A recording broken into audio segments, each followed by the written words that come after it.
Dan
Kami hanya ada untuk menjadi penyembah-Mu. Sebab itu ajari kami, perlengkapi kami dengan kebenaran firman-Mu, supaya kami boleh menggenapi panggilan-Mu, yaitu menjadi penyembah-Mu. Penyembah-Mu dalam roh dan kebenaran. Kami bersyukur Bapa, pagi hari ini kami boleh bersama-sama dengan umat-Mu, memuji-Mu, menyembah-Mu, menyenangkan hati-Mu. Terima kasih Bapa, terlebih lewat hidup kami sehari-hari. Kami mau mempersembahkan tubuh kami sebagai persembahan yang hidup, yang kudus dan yang berkenan di hadapan-Mu. Sebab itu kami bersyukur pagi hari ini kami boleh mendengar kebenaran firman-Mu. Kami boleh diperlengkapi Tuhan, sehingga kami boleh bertumbuh dalam pengenalan akan Engkau dan bertumbuh dalam kasih karunia-Mu. Terima kasih Bapa, terima kasih Tuhan. Kami mau duduk diam, kami persiapkan hati kami seperti tanah hati yang subur, yang siap ditaburi oleh benih kebenaran firman-Mu, dan boleh berakar, bertumbuh dan berbuah 100 kali lipat.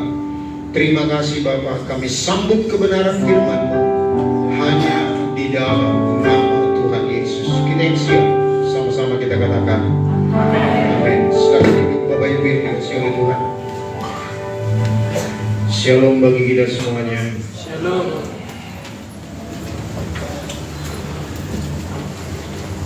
Ya, kita sudah masuk bulan yang ke-8.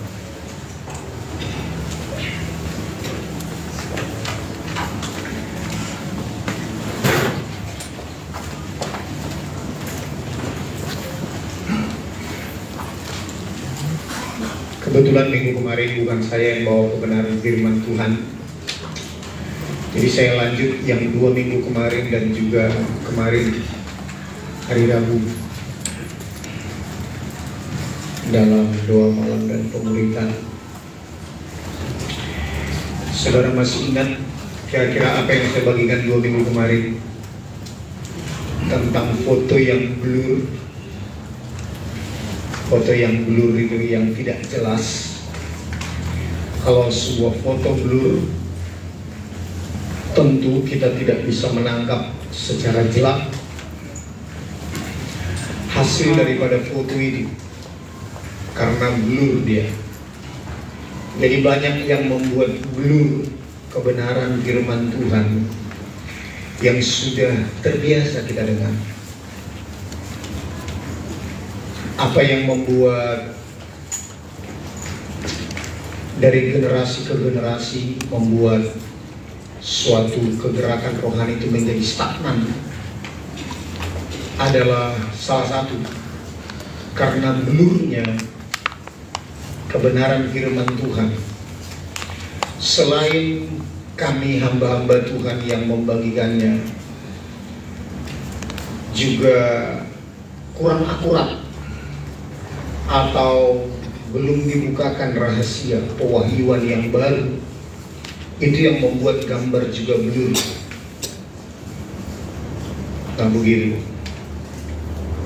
Nah terus juga ada satu kesaksian bahwa di negara Vietnam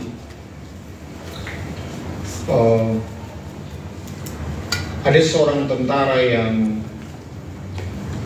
tetap tidak mau mendengarkan berita tentang bahwa telah merdeka. Ketika tentara itu ketika pengumuman tentang kemerdekaan itu telah diberitakan, tentara ini tidak mau mendengar dan dia tetap bersembunyi di hutan selama, kalau tidak salah 17 atau 27 tahun. Nah, dan apa dampaknya bagi dia yang tidak mau mendengar bahwa itu telah dimerdekakan? Itu membawa dampak kepada dia bahwa dia merasa bahwa dia masih berasa keadaan peperangan. Padahal kalau dia mendengar bahwa negara itu telah merdeka, dia sebetulnya sudah nggak bersembunyi lagi di hutan. Begitu. Dia tidak merasa berjaga-jaga lagi. Nah, jadi itu akan sangat menentukan. Berita yang didengar akan mempengaruhi perasaan, tindakan, dan juga keputusan-keputusan yang diambil. Oke, lebih jelas lagi begini, bahwa di zaman dahulu ketika Amerika itu mengalami satu kegerakan dalam ekonomi yang luar biasa, anak-anak muda yang ada di Eropa itu berjibaku hendak pergi ke Amerika. Sama mungkin tahun-tahun 90-an baru-baru terdengar kota Batam ini adalah kota tempat mencari pekerjaan. Nah begitu, sampai juga sekarang masih diuber mungkin ya sama anak-anak muda yang ada di pedesaan. Tetapi mungkin sekarang ini sudah mulai menggeliat ekonomi di daerah juga. Tetapi kalau dulu tahun 90-an dan sampai tahun 2010 mungkin masih harum lah nama Batam ini. Apalagi ini kita dengar ada 2 proyek besar di Pulau Rempang dan Galang ya. Itu bulan Agustus atau bulan September ini telah groundbreaking. Nah, jadi itu sudah mulai mau jalan. Dan itu membawa satu berita yang membuat harapan bagi anak-anak muda yang ada di luar Pulau Batam ingin ke Pulau Batam. Begitu juga mungkin yang ada di Pulau Jawa yang dibangunnya smelter-smelter oleh oleh pemerintah, itu menyedot tenaga kerja. Nah, itu membuka wawasan kepada anak-anak muda waktu itu di Eropa. Dan waktu itu pesawat belum ada, yang masih ada kapal laut. Dan kapal laut jarak tempuhnya itu selama 21 hari dari Eropa ke Amerika. Nggak tahu lah dari kota mana ke kota mana. Nah, lalu ada seorang pemuda yang sudah berapi-api, sudah bosan mungkin dengan keadaannya di Eropa. Lalu dia membeli tiket kapal dengan dana yang terbatas. Nah, dia beli tiket kapal mungkin seperti tiket kapal Pelni sekarang, ada kelas yang paling rendah yaitu kelas ekonomi. Nah, lalu sisanya dibeli makanan, sisa dari uangnya itu. Uangnya pas-pasan. Ketika kapal sudah bergerak menuju Amerika, hari pertama dia pergi ke ruang makan dan dia melihat dari ruang kaca banyak orang yang makan.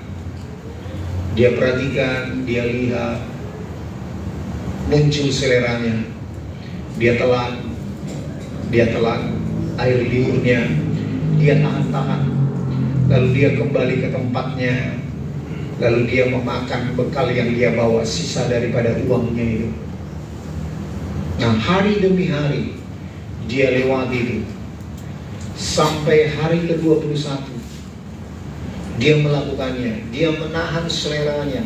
Yang penting saya sampai di Amerika. Apapun keberadaannya, saya akan bertahan supaya saya sampai di Amerika. Nah, di hari terakhir itu, waktu dia menilik dari kaca ke ruang tempat makan, sang kapten kapal pun melihat dia, lalu menepuk pundaknya. Kenapa engkau tidak makan, anak muda? Anak muda ini menjawab, aku hanya bisa membeli tiket kelas kambing, kira-kira begitulah, tiket yang paling rendah. Saya tidak punya uang lagi untuk membeli makanan seperti yang di situ. Dia tunjuk di ruang makan itu. Lalu sang kapten ini pun menepuk pundak daripada Anak muda ini, kenapa engkau berpikir seperti itu? Engkau membeli tiket kelas berapapun, semuanya telah tersedia makanan. Engkau mau beli tiket kelas kambing pun, kelas ekonomi yang paling rendah. Siapa di sini yang sudah pernah naik kapal belut? Naik kapal belut kita kan sudah diberi makan juga, sekalipun antri ke pantry kita datang. Nah, tetapi kalau kelas apa namanya? Kelas 2, kelas 1 itu pergi ke ruang makan. Nah, mungkin minumannya, suasananya aja yang berbeda. Itu ada meja yang disediakan di sana, ada juga kopi atau teh. Nah, itu aja bedanya. Kalau makan tetap dapat kelas ekonomi. Nah, lihat, ketika anak muda ini tidak tahu fasilitas yang disediakan, tiket apapun yang dibeli, yang rugi siapa? Yang rugi anak muda ini. Amin, Bapak Ibu. Begitu banyak bagi kita orang Kristen, orang percaya, ketika kita lahir baru, kita tidak mengetahui betapa besarnya kasih Tuhan itu, kasih karunia itu. Terlepas saya katakan tadi, para pengkhotbah belum menangkap pewahyuan, tapi berbahagialah kita boleh menerima kebenaran bahwa setelah lahir baru kita menerima semua janji Bapa, yaitu di dalam Kristus Yesus dan di dalam Roh Kudus, sebagai jaminan bagi kita untuk menerima semua janji Bapa. Coba lihat keputusan apa yang diambil oleh anak muda itu ketika dia tidak mengetahui bahwa dia dapat fasilitas. Dia hanya bisa ngintip, sama seperti orang Kristen. Dia hanya bisa melihat orang yang menikmati anugerah Tuhan, menikmati mujizat, menikmati penyediaan Tuhan. Dia hanya berteriak, kenapa engkau berkati dia Tuhan? Aku enggak. Dia hanya bisa begitu. Padahal kalau dia tahu bahwa tiketnya yang paling kelas ekonomi pun itu mendapatkan fasilitas untuk makan dan minum, tentu keputusan yang diambil pun berbeda. Begitu juga dengan kita. Ketika kita sudah tahu bahwa setelah lahir baru, berbeda dengan di perjanjian lama, masih berusaha, berjuang untuk memperjuangkan semuanya, lepas dari kutuk, harus melakukan hukum Taurat. Kalau tidak mendengar dan melakukannya, Ulangan pasal 28 ayat 15 sampai terakhir dikatakan kamu dikutuk. Nah, tetapi setelah Yesus mati di kayu salib dan dia berkata, it's finished, sudah selesai. Artinya yang pertama kutuk dan semua dosa telah ditanggung oleh Tuhan Yesus. Dan yang kedua semua janji Bapa.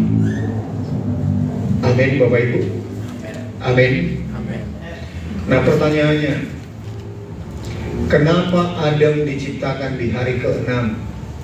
Bukan di hari pertama, di hari kedua, hari ketiga, hari keempat, atau hari kelima? Kenapa di hari ke-6?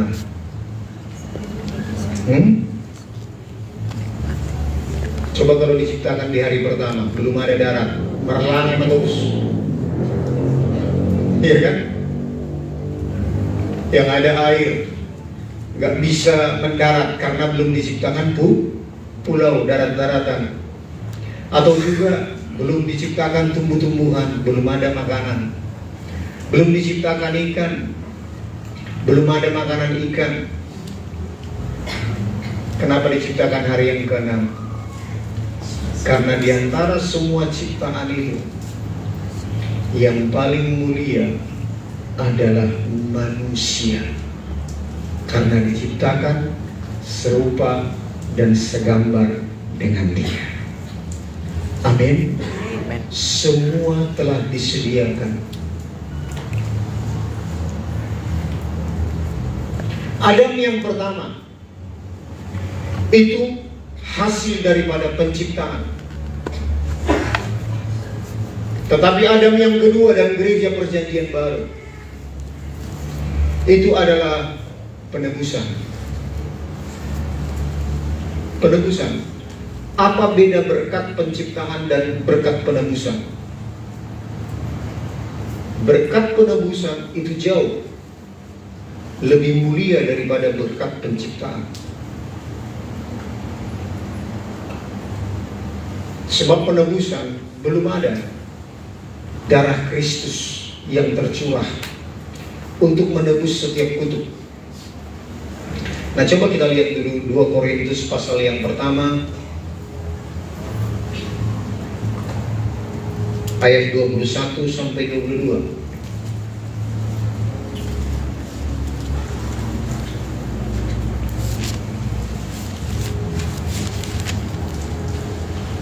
2 Korintus pasal yang pertama ayat 21 sampai ayat 22. Kita baca sama-sama. Sebab Dia yang telah meneguhkan kami bersama-sama dengan kamu di dalam Kristus adalah Allah yang telah mengurapi, memeteraikan tanda miliknya atas kita, dan yang memberikan Roh Kudus di dalam hati kita sebagai jaminan dari semua yang telah disediakan untuk kita. Dia memberikan anaknya yang tunggal di dalam Kristus, lalu dimeteraikan menjadi tanda miliknya atas kita, dan yang memberikan Roh Kudus di dalam hati kita. Sekali lagi saya ulang-ulang ya, biar sampai meresap di dalam hati, dalam pikiran kita, dalam ingatan kita. Sebab sesuatu yang berulang-ulang itu perlu sekali. Sebab sudah berulang-ulang berita dari dunia ini yang mencetak cara berpikir kita menjadi kubu dan benteng pertahanan yang dibangun oleh iblis dalam pikiran kita, sehingga kita menentang pengenalan akan Allah. Itu perlu dirubuhkan dan dibangun benteng yang baru. Jadi kalau masih berulang-ulang saya bagikan ini, tidak apa-apa. Kita dengar sampai terbangun kebenaran, benteng yang baru. Amin Bapak Ibu.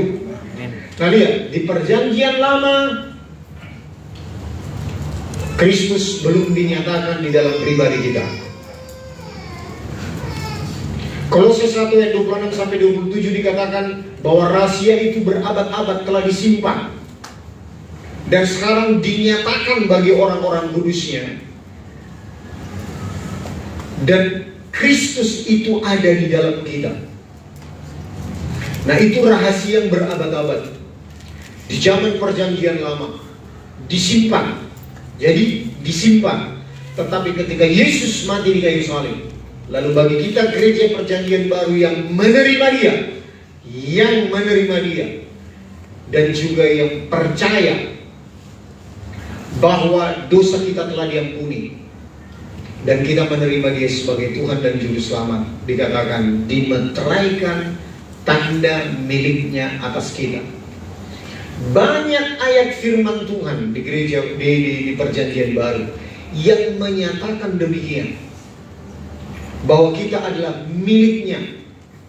Bapak Ibu baca kitab Efesus, itu termasuk satu golongan daripada yang disebut kitab ilahi, kitab Efesus. Efesus 1 pasal yang pertama sampai pasal yang ketiga itu menyatakan begini, bahwa kita ada di dalam Kristus. Itu pasal 1 sampai pasal 3. Pasal 4 sampai pasal 6 itu menyatakan Kristus ada di dalam kita. Kalau pasal pertama sampai pasal 3 tadi, Kristus yang ada di dalam kita.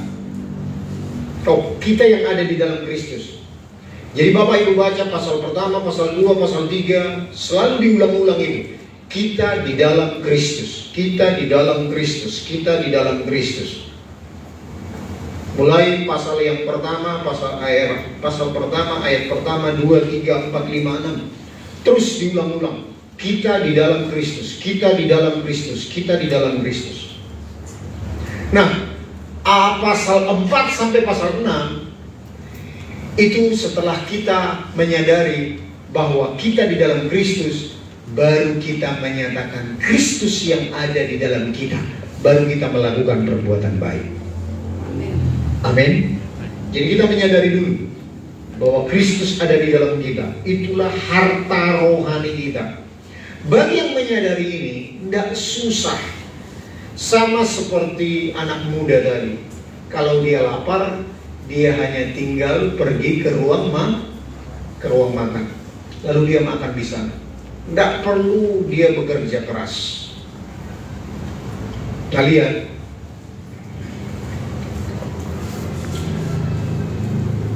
ketika Adam dan Hawa jatuh dalam dosa, coba kita ingat kembali, siapa yang mencari Tuhan? Adam dan Hawa yang mencari Tuhan, atau Tuhan yang mencari Adam dan Hawa? Tuhan yang mencari. Dari sana kita bisa mengerti bahwa Tuhanlah yang terlebih dahulu mengasihi kita, mencari kita. Kita tidak bisa mencari Tuhan. Kita tidak bisa mencari Tuhan dengan usaha kita. Adam dan Hawa berusaha untuk berkenan di hadapan Tuhan dengan memakai daun pohon ara, tetapi tidak berkenan. Tapi Tuhan mengambil kulit binatang itu. Artinya kulit binatang berarti sudah ada penyembelihan. Itu bernubuat tentang 4.000 tahun kemudian Yesus mati di kayu salib. Anak domba atau apapun yang dipersembahkan binatang di perjanjian lama, itu adalah bayang-bayang daripada apa yang telah dikerjakan Yesus di kayu salib. Dan lihat, berkat penciptaan itu lebih kecil daripada berkat penebusan. Makanya kita pun jadi berbelas kasihan dengan agama-agama lain. Karena tanpa penebusan Tuhan Yesus, kita tidak bisa menerima semua janji Bapa. Amin.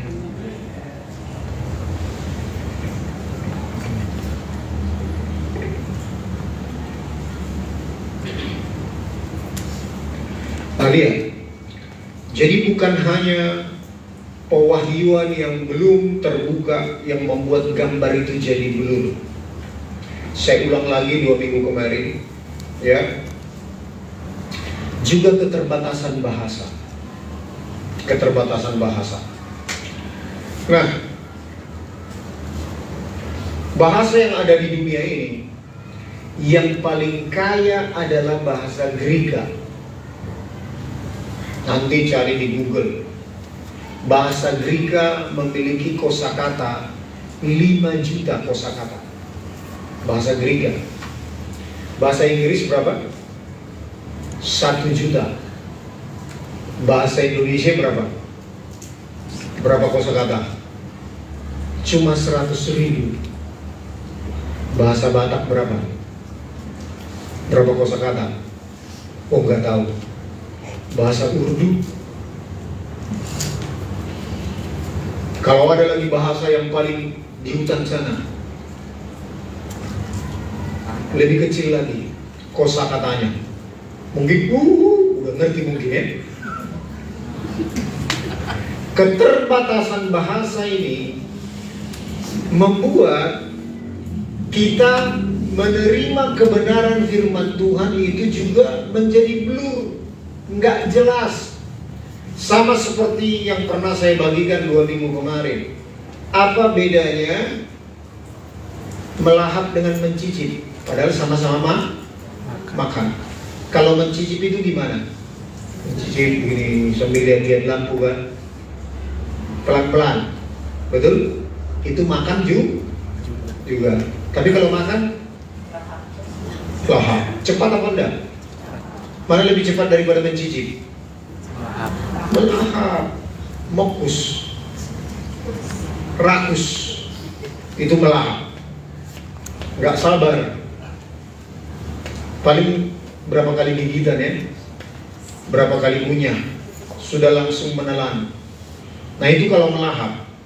Padahal kalau kita nggak ngerti bahasa Indonesia ini, misalkan kita pakai bahasa Urdu, kalau ada orang yang mencicip, dibilang juga hanya makan. Kalau ada orang lahap makan, dibilang juga hanya makan. Begitu juga kita mendengar tentang waktu Tuhan menyatakan, aku mengasihi engkau. Kita kalau nggak diterjemahkan dengan bahasa Greka, apa bayangan kita tentang kasih? Dalam bahasa Inggris dikatakan I love you. Kita terbayang apa? Seorang pria mencintai wanita karena ganteng. Laki-laki mencintai pria karena apa? Karena cantik, karena tebal dompetnya, karena dia punya kepribadian.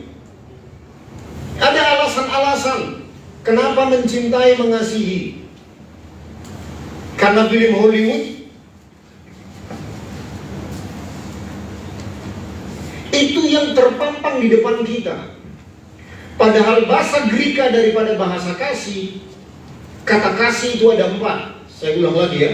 Storge, philia, eros, baru agape. Nah kita jarang mendengar atau tidak pernah, bahkan memang iya, kita tidak pernah melihat dengan kasat mata di dunia ini bagaimana terjemahan daripada kasih agape. Ada yang sudah pernah melihat? Kasih agape itu hanya bisa kita terima karena Roh Kudus mewahyukannya kepada kita. Sebab itu terjadi 2000 tahun yang lewat. Amin. Yang kita lihat di dunia ini, di sekitar kita, sesama kita, hanya kasih eros, kasih storge, kasih philia. Jadi ketika kita mendengar, aku mengasihi engkau, kita terbayang bagaimana seorang pria mengasihi perempuan karena cantiknya. Kalau nggak cantik nggak laku, kira-kira begitu. Kalau nggak tebal dompetnya nggak diterima. Jadi kita melihat dengan kasat mata, kita tidak bisa membayangkan sebelum kita mendengar penjabaran tentang kasih agape. Sehingga perilaku kita pun berdasarkan itu. Kita tidak sabar kepada suami, kepada istri, kepada anak-anak, kepada orang tua yang belum mau berubah. Kita tidak sabar menunggunya. Kita masih sangat marah, sangat bergumul menantikan mereka berubah. Padahal kita dulu yang harus berubah. Nah lihat Bapak Ibu, saya terangkan sekali lagi, benar-benar saya terangkan sekali lagi. Tuhan Yesus kan tahu bahwa orang-orang yang berseru menyatakan salibkan dia, dia mau mati untuk mereka semua dan untuk kita. Amin. Bahkan yang menganiaya dia, yang mengolok-olok dia, yang mencambuk dia, dia tahu bahwa mereka akan membunuh dia. Tetapi pertanyaannya, apakah dia pernah mundur? Itulah kasih agape. Apakah kita sudah dicambuk sama pasangan kita di rumah? Ditempelin aja udah diadukan KDRT. Disenggak aja nggak mengadu lagi.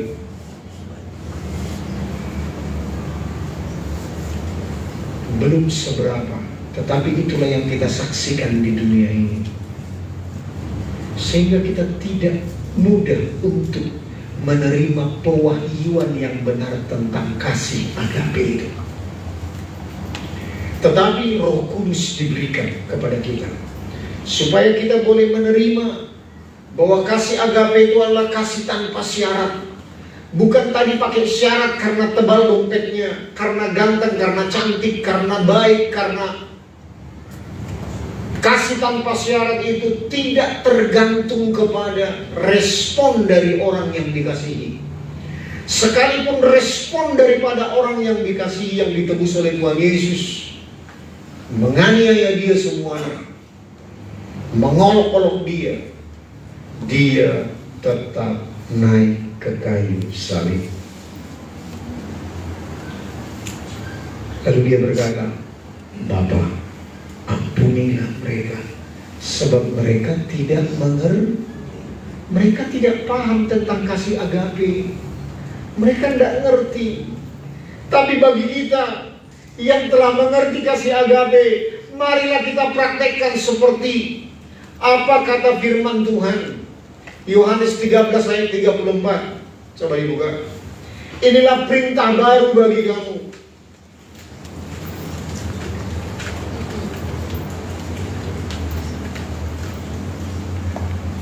Aku memberikan perintah baru kepada kamu, yaitu supaya kamu saling mengasihi, sama seperti aku telah mengasihi kamu, demikian pula kamu harus saling mengasihi. Saya ulang lagi. Perintah yang mengatakan bahwa perintah utama dan yang terutama di Matius 22 ayat 34 sampai 40 dikatakan, kasihilah Tuhan Allahmu dengan segenap hatimu, dengan segenap pikiranmu, dengan segenap perbuatanmu. Itu bukan untuk kita. Sebab itu hukum Taurat. Belum percaya? Itu bukan untuk kita. Amin. Amin. Oh, ini masih pelan. Siapa yang nggak ikut 2 minggu yang lewat ibadah di sini? Hah? Itu bukan untuk kita. Nah, kalau nggak buka deh ayat 36. Matius 22 ayat 36.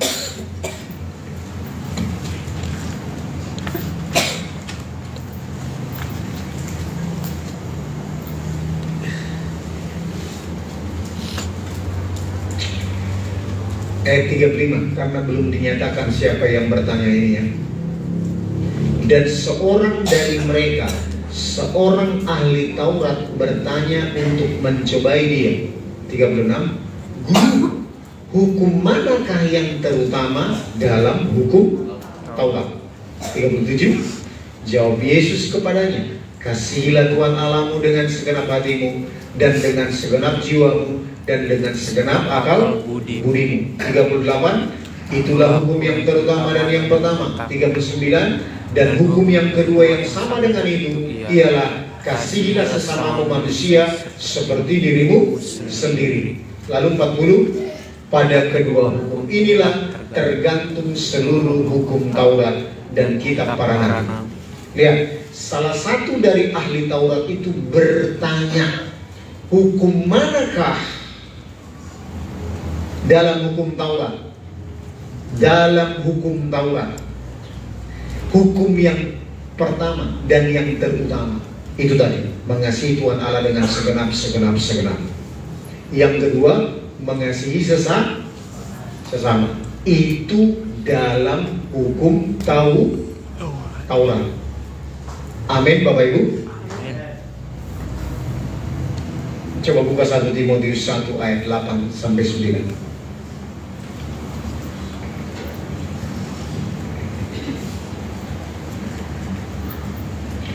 Kita tahu bahwa hukum Taurat itu baik kalau tepat digunakan. Bagaimana cara mempergunakannya dengan baik? Hukum Taurat diberikan supaya mereka minta ampun bahwa mereka tidak bisa menggenapi hukum Taurat. Karena melanggar satu hukum Taurat, gagal semua. Jadi tidak ada orang di perjanjian lama yang bisa menggenapi hukum Taurat tadi. Mengasihi Tuhan Allah dengan segenap hati, segenap jiwa, segenap kekuatan. Gak ada yang bisa lewat. Ya. Nah, lalu ayat 9. Yakni dengan keinsafan bahwa hukum Taurat itu bukanlah bagi orang yang benar. Siapa di sini orang benar?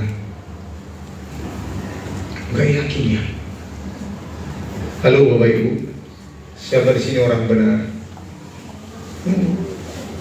Nanti saya tunjukkan rahasianya. Kenapa Bapak Ibu ragu mengangkat tangan?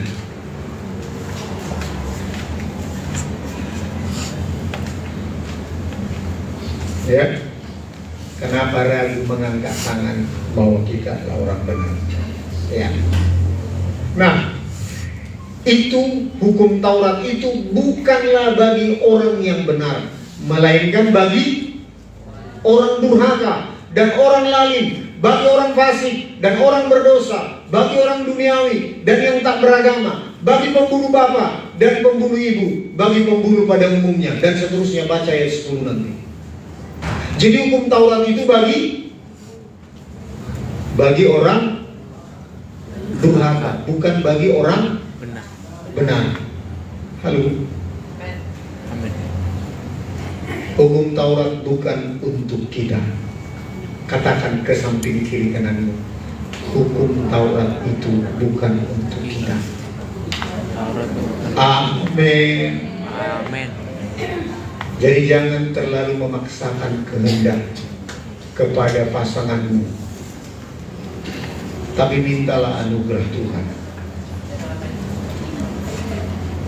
Tuhan jamah suamiku, jamah istriku Tuhan.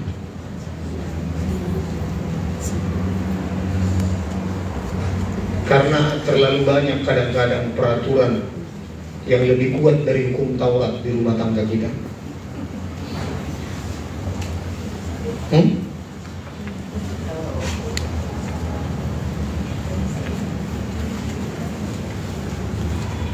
Mari kita lebih mengedepankan minta kasih karunia Tuhan. Anugerah Tuhan itu masih berlaku, bukan hanya waktu kita lahir baru, masih berlaku sepanjang hidup kita.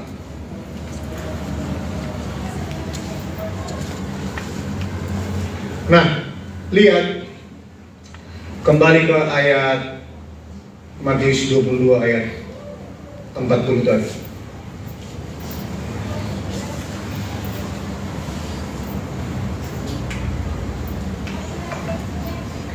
Pada kedua hukum inilah tergantung seluruh hukum Taurat dan kitab para nabi.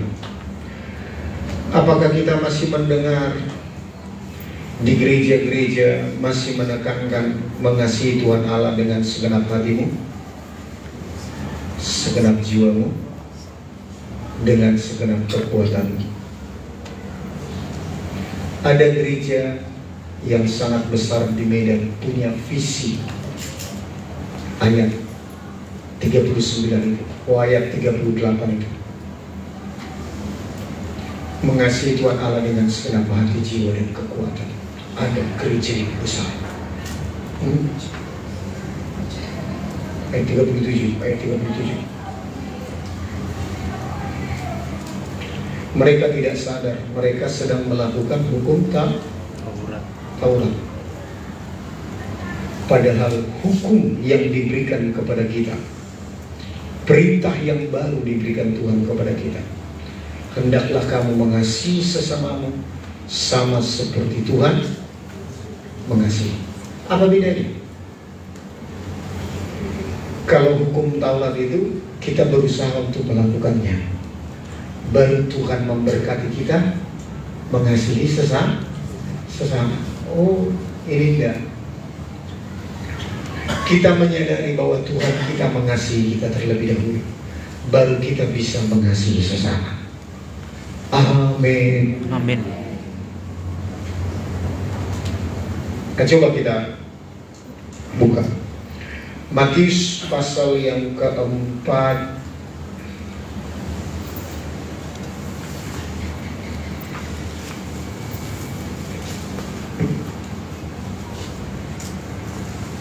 Matius pasal yang keempat ayat yang ke-17. Ini menjawab pertanyaan tadi. Kenapa kita ragu angkat tangan ketika ditanya siapakah di sini orang benar? Ini khotbah Tuhan Yesus pertama kali. Kita baca sama-sama ya. Sejak waktu itulah Yesus memberitakan, bertobatlah sebab kerajaan surga sudah dekat. Lalu kita buka Kisah Rasul 2 ayat 38. Ini juga khotbah pertama gereja Perjanjian Baru. Perjanjian Baru lahir di kamar loteng. Waktu Roh Kudus turun. Di situ mulai gereja Perjanjian Baru dilahirkan. Nah, ini khotbah pertama dari Petrus. Ini menjawab pertanyaan-pertanyaan dari orang yang heran ketika waktu itu dilihat orang-orang kudusnya yang 120 orang itu dipenuhi api Roh Kudus. Nah, jawab Petrus kepada mereka, bertobatlah dan hendaklah kamu masing-masing memberi dirimu dibaptis dalam nama Tuhan Yesus Kristus untuk pengampunan dosamu, maka kamu akan menerima karunia Roh Kudus. Sama kata bertobat, khotbah Tuhan Yesus pertama dan khotbah gereja Perjanjian Baru oleh Petrus pertama. Kata bertobat dari bahasa Greka, bahasa Yunani, itu dari bahasa metanoia. Metanoia, yang artinya adalah tinggalkan pikiranmu yang lama, terima pikiran yang baru.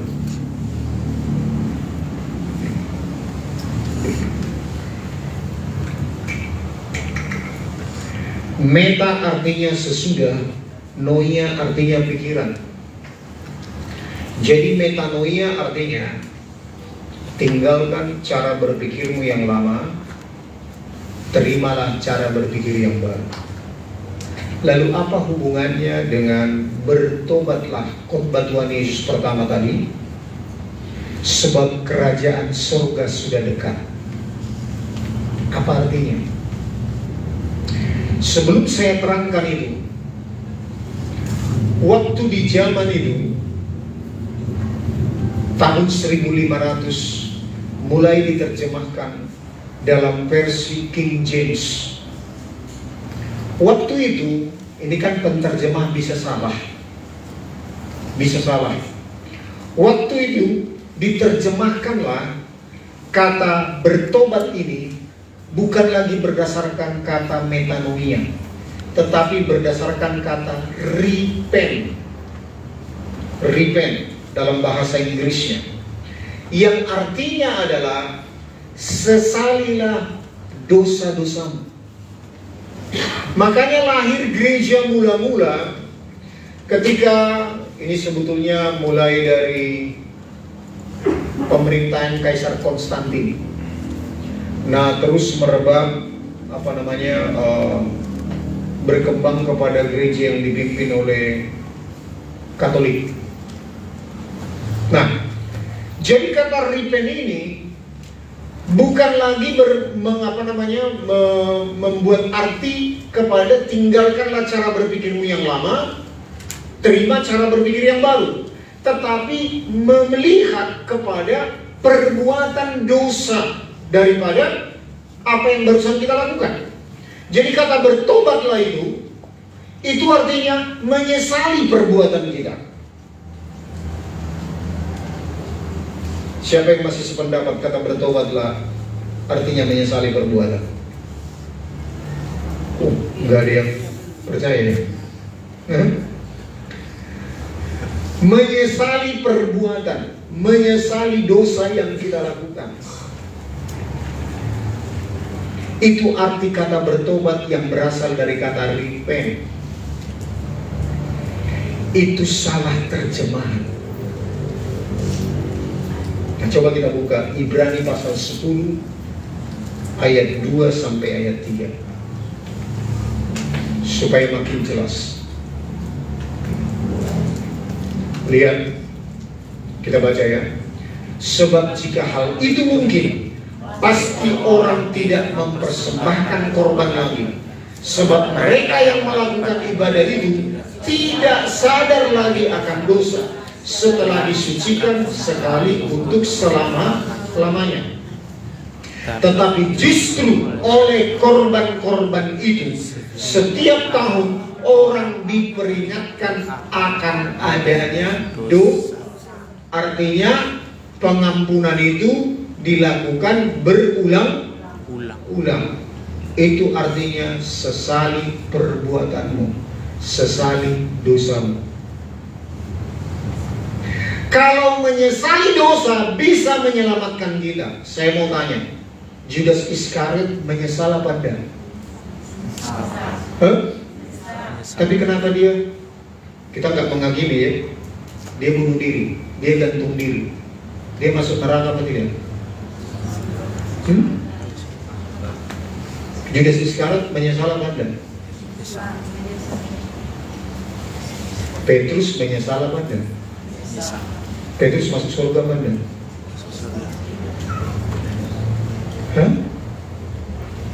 Judas Iskariot kalau dia menyesal tetapi dia gantung diri, masuk surga apa enggak?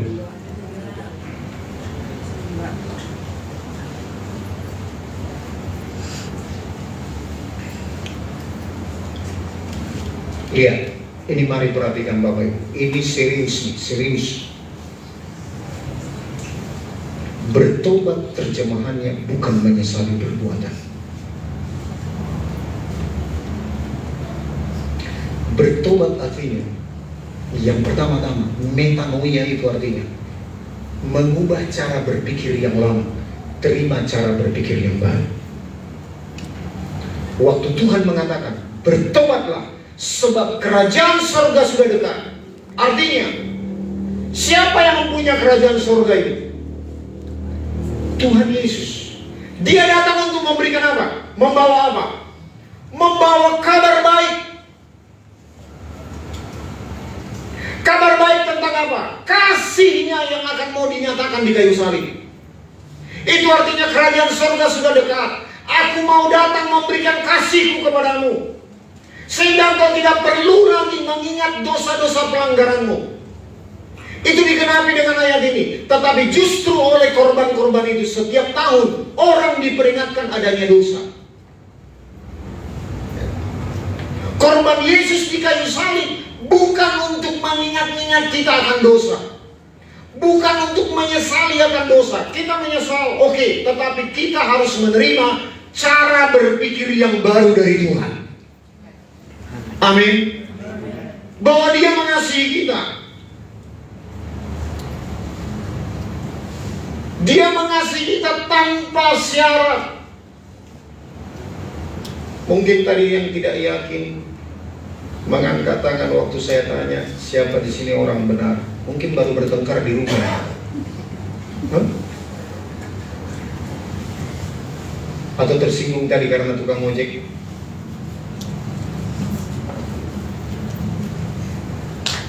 Atau mungkin ada yang kesenggol. Atau ada saling nunggu suami istri. Biasa kan itu? Kok lama kali?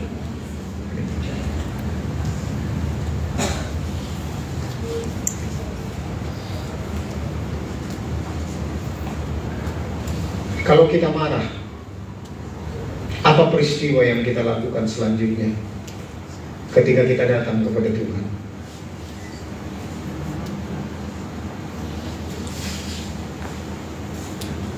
Tindakan kita apa? Merasa tidak layak. Betul? Kalau kita barusan marah, emosi, atau berbuat dosa, betul? Kita merasa tidak layak. Kita telah menurunkan standar Tuhan itu menjadi seperti standar penjahat. Kalau kita merasa tidak layak.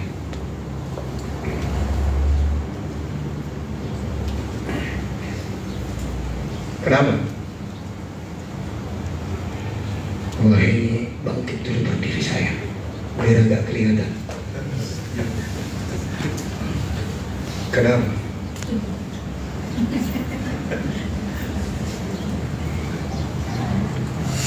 Kita menurunkan standar Tuhan itu.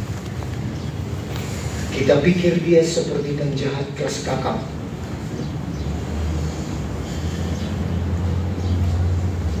Kalau kita nggak saat teduh, kalau kita nggak berdoa, sama seperti kalau kita nggak kasih upeti kepada penjahat, lalu dia datang membawa rotan.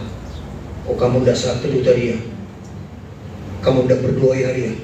Kamu nggak memberikan persembahan ya? Kamu kurang perpuluhanmu ya? Kita turunkan standar Tuhan. Nah, mari lihat Bapak Ibu. Kalau Tuhan berhenti mengasihi kita 5 menit aja, 5 menit aja. Kalau Tuhan berhenti mengasihi kita, karena kita menganggap, karena kita nggak berdoa, karena kita nggak baca Alkitab, karena kita nggak merenungkan firman Tuhan, kita membayangkan Tuhan berhenti 5 menit aja sebagai Tuhan, berhenti mengasihi kita, berarti 5 menit dia tidak sebagai Tuhan. Bisa nangkap nggak Bapak Ibu? Amin. Amin. Artinya begini, semua tindakan kita tidak mempengaruhi kasih Tuhan kepada kita. Amin. Ini sekali lagi bukan melegalkan kita berbuat dosa. Amin. Amin. Nah, sama seperti perempuan yang berzina yang ketangkap mau dilempari batu itu. Perempuan itu di dalam hati pikirannya bagaimana? Oh, aku mati, betul? Dia sudah ketangkap. Dan orang Yahudi penembak situ itu pasti sampai mati. Tapi ketika dia melihat orang-orang yang mau menimpuk batu kepada dia, pergi. Lalu Yesus berkata, yang tinggal sendirian berkata, aku pun tidak akan menghukum engkau. Pergilah dan jangan berbuat dosa lagi. Jadi tidak ada lagi yang mau menghukum dia. Kira-kira, ya, apakah perempuan itu masih mau berzina? Mau enggak? Nah, itulah menjawab hati dan pikiran kita. Kalau kita berkata, oh berarti dilegalkan kita berbuat dosa. Sama seperti yang saya katakan, seorang pencuri mencuri di rumah kita, lalu kita tidak laporkan ke polisi karena udah ketangkap. Tetapi waktu kita tanya, kenapa kamu mencuri? Karena aku sudah menganggur, diberhentikan dari pekerjaan 2-3 bulan ini. Bukan hanya kita tidak laporkan, tetapi kita berikan uang. Kira-kira masih mau gak dia mencuri datang ke rumah kita? Apalagi Tuhan. Kita tidak mungkin tega melukai hati Tuhan kalau kita mengerti kasih agape dengan benar. Amin. Amin. Kita tidak mungkin tega berkata, berarti suka-suka kau melakukan dosa, berarti dipertanyakan pengertiannya tentang lahir baru. Jadi mari Bapak Ibu, metanoia, bertobat itu bukan menyesali. Menyesali artinya berulang-ulang ya. Menyesal sekali aja, lalu kita berbalik dari jalan-jalan yang jahat. Itu kita sudah belajar tentang orang yang belum menerima Yesus sebagai Tuhan dan Juru Selamat dengan orang yang sudah menerima. Orang yang sudah menerima hubungannya bukan lagi seperti hamba kepada Tuhan, tetapi sebagai anak kepada Bapa. Barang siapa ku kasihi, dia akan kutegur, dia akan menegur kita, menasihati kita. Kalau tidak mempan, dia menghajar kita.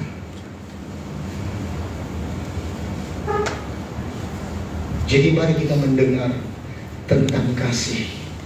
Bukan lagi seperti kasih Hollywood, bukan lagi seperti kasih yang kita dipertontonkan di dunia ini. Kasih karena video, kasih karena storge, kasih karena eros, bukan lagi. Mari kita benar-benar mengenal akan Tuhan. Sekali lagi kita baca Efesus pasal pertama ayat 15 sampai ayat 19. Kita tutup dengan ayat ini.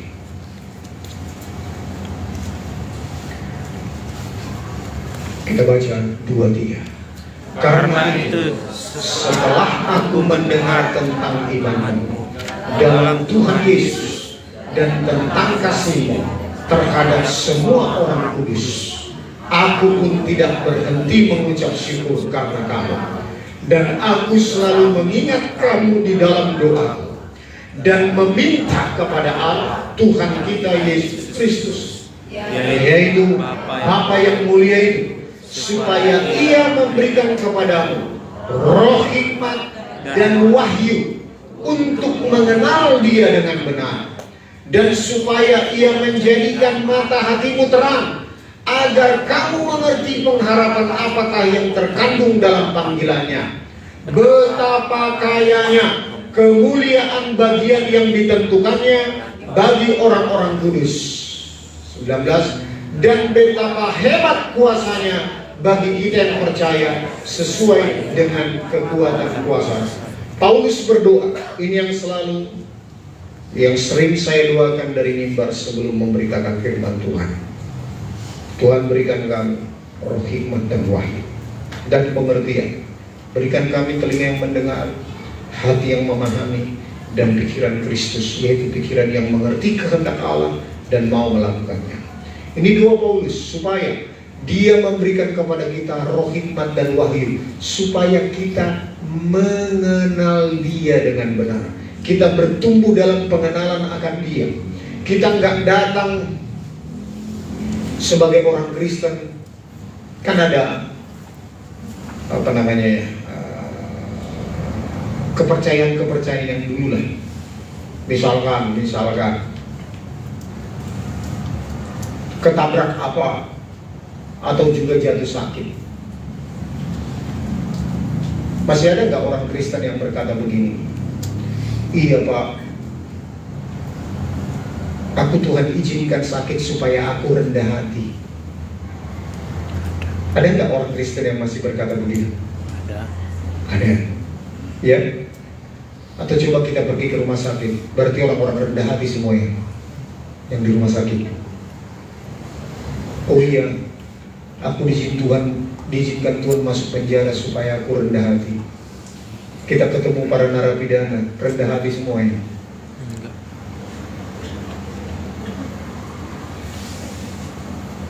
Enggak. Supaya kita bertumbuh mengenal akan Dia dengan benar, supaya kita memiliki mata hati yang terang, sehingga kita mengerti panggilan Tuhan. Nah, ini mata kita harus tertuju kepada panggilan Tuhan. Yang pertama, betapa kayanya kemuliaan yang Tuhan sediakan bagi kita. Itu yang pertama. Yang kedua, betapa hebat kuasa yang dijanjikannya kepada kita. Saya akui, saya pun belum menggenapi ini sepenuhnya. Saya akui.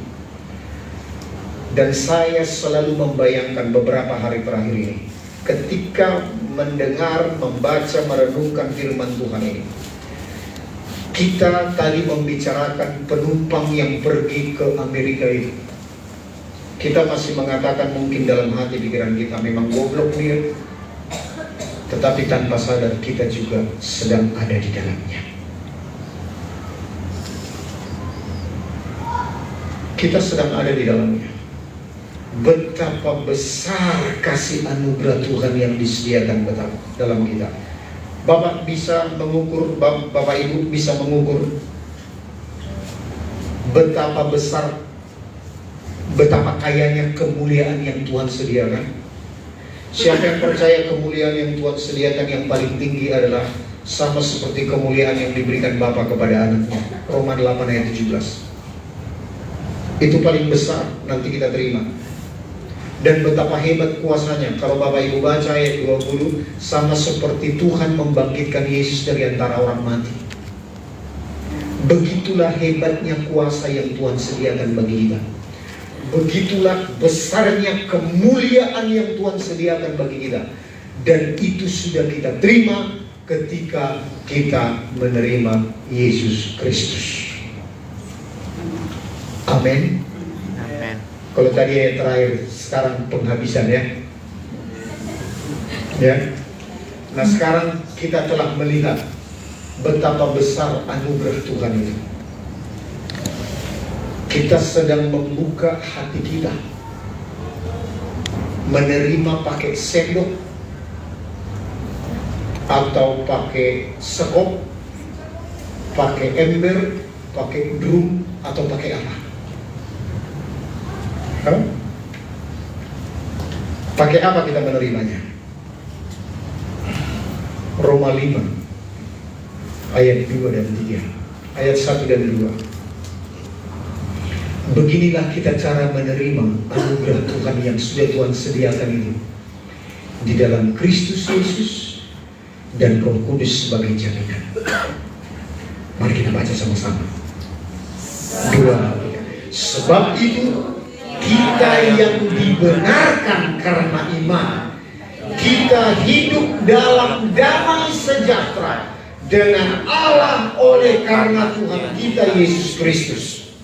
Oleh Dia kita juga beroleh jalan masuk oleh iman kepada kasih karunia ini. Di dalam kasih karunia ini kita berdiri dan kita bermegah dalam pengharapan akan menerima kemuliaan Allah. Dengan cara apa kita menerima?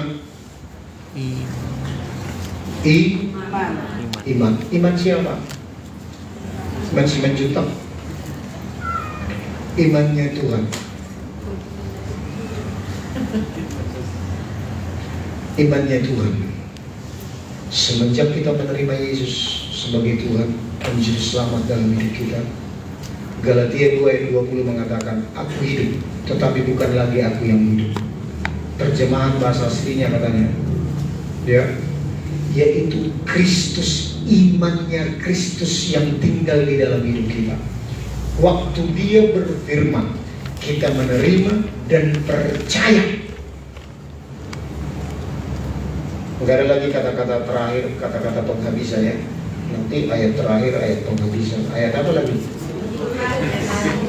Penutup. Ayat apa lagi? Satu ayat lagi lah. Hah? Apa? Bonus ya. Yohanes 6 ayat 27 dan 29 itu.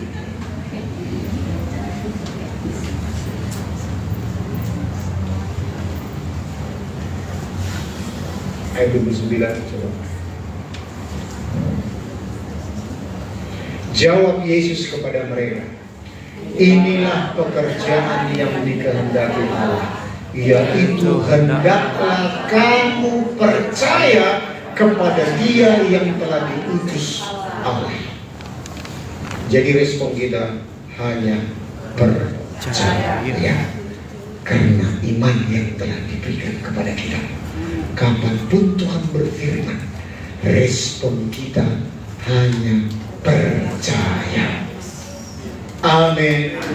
Begitulah kita menerima kasih karunia Allah yang telah diberikan lewat anaknya yang tunggal dan juga lewat Roh Kudus sebagai jaminan bagi kita menerima semua janji Allah. Amin Bapak Ibu. Amin. Mari kita bangkit berdiri.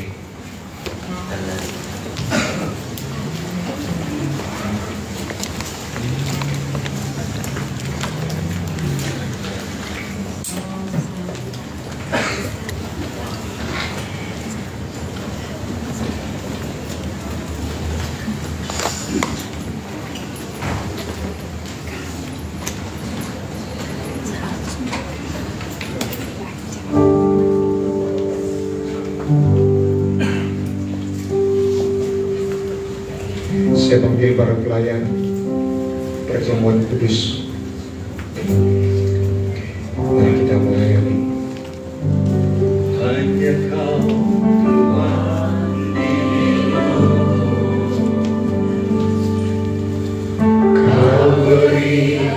hidup yang baru. Darahmu menyucikan purihan hidupku. Ku nyatakan Kaulah segalanya. Engkaulah sumber pengharapan. Kuasa-Mu sanggup memulihkan. Jiwaku berserah hanya kepadamu. Yesus, Kaulah segalanya.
Jika kami merenungkan betapa besar kasih yang Kau curahkan,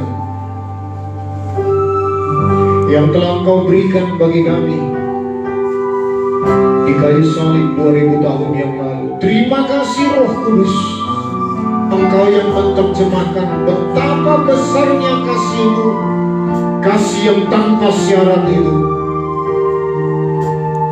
Kami boleh menerima pewahyuan tentang kasih di salib. Ketika Engkau berfirman, sudah selesai. Artinya setiap kutuk dosa dan pelanggaran kami telah selesai Engkau tanggung. Dan juga yang kedua, betapa besar, betapa kaya kemuliaan yang Kau janjikan, dan betapa hebat kuasa yang Kau berikan. Itu lebih besar daripada berkat penciptaan, yaitu berkat penebusan-Mu. Bagi kami gereja perjanjian baru, itu yang membuat kami berkenan dan menjadi orang benar, menjadi anak-anak-Mu Bapa. Untuk itulah kami melakukan perjamuan kudus hari ini. Tuhan, Engkau berfirman supaya kami mengingat akan pengorbanan-Mu, sehingga perjamuan ini menjadi berkat bagi kami. Kami percaya, kami menerima dengan iman di dalam kasih karunia-Mu. Kami menerima berkat penebusan-Mu di kayu salib, lewat tubuh dan darah-Mu yang akan kami makan dan minum, lewat roti yang terpecah dan anggur yang tercurah.